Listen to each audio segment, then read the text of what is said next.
सभी को जय माता दी। नामा के मूल तत्व भाग 1 कक्षा 12 में गिरीश सर आप सभी स्टूडेंट्स का स्वागत करता हूं। हमने चैप्टर नंबर 2 का अध्ययन किया था वार्षिक हिसाब। वार्षिक हिसाब में हमने व्यापार खाता लाभ हानि खाता का अध्ययन किया था। दोनों खाते मैंने कहा था याद करने के लिए। आज हम तीसरे खाता जो पेज नंबर 40 पर दिया हुआ है उसे हम याद करेंगे। बराबर है। खाली जगह की खाली जगह की पक्की तल पर। पक्की तल पर का दूसरा नाम है आर्थिक चिट्ठा।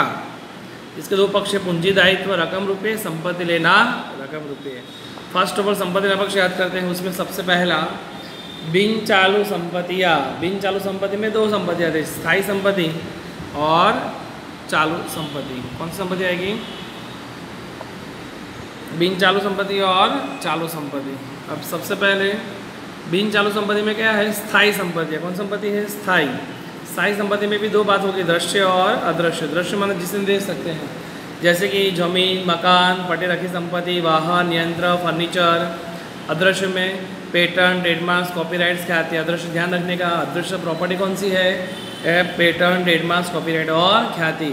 विनियोग में सरकारी प्रतिभूति में विनियोग, प्रोविडेंट फंड में विनियोग। कोई भी प्रकार का विनियोग हो तो विनियोग में लिखेंगे। एक बार फिर से स्थायी संपत्ति। स्थायी संपत्ति में कौन सी आई? दृश्य और अदृश्य। दृश्य में जमीन, मकान, यंत्र, फर्नीचर, वाहन इत्यादि सभी संपत्ति। अदृश्य में ख्याति, पेटेंट, ट्रेडमार्क्स और कॉपीराइट्स।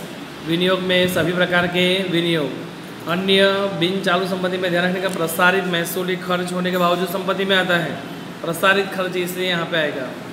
चालू संपत्ति में देखा जाए तो अंतिम स्टॉक, देनदार। देनदार का दूसरा नाम है लेना, जिसका तीसरा नाम है ग्राहक। ग्राहक हमें पैसा, ग्राहक से हमें पैसा लेना है, इससे इसको दूसरा नाम लेना पड़ा। ग्राहक हमें पैसा देता है, इससे वो देनदार नाम पड़ा। फिर से ग्राहक से हमें लेना बनता है, इससे हमारा लेना हुआ, और ग्राहक हमें पैसा देता है तो वो देनदार हुआ। मान देनदार, लेना और ग्राहक तीनों का मीनिंग एक होता है। उसके बाद रोकड़ से, बैंक से रोकड़ हो हाथ में कि बैंक में पैसे हो, वो हमारी प्रॉपर्टी है। मिलनी बाकी आय भी लेना है, लेना पक्ष में। दी लोन, लेनी हुंडी, लेना पक्ष में लिखेंगे।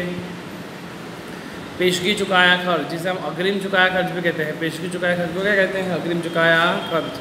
चालू खाता, उसमें उधार बाकी हो तो संपत्ति लेना पक्ष में लिखेंगे। चालू खाते की उधार बाकी एक साझेदार की होती है कि बिकी हो तो बिकी। इस प्रकार हमने पूरा संपत्ति लेना पक्ष लिखा। एक बार फिर से देखते हैं।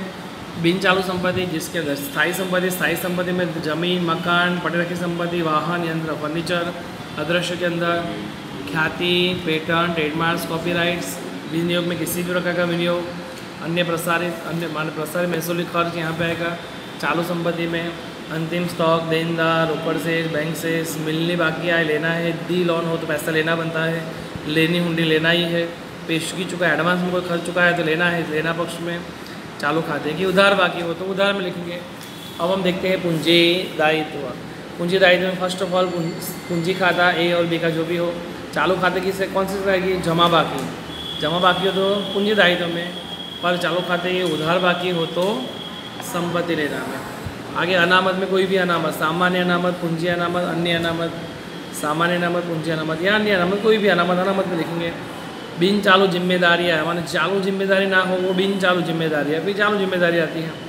बिन चालू जिम्मेदारी में हर एक लोन, बैंक से ली लोन, संस्था से लोन, मित्र से ली लोन, साझेदार की लोन। शॉर्टकट में कोई भी लोन कहाँ पे आएगी? पूंजी दायित्व, ली लोन।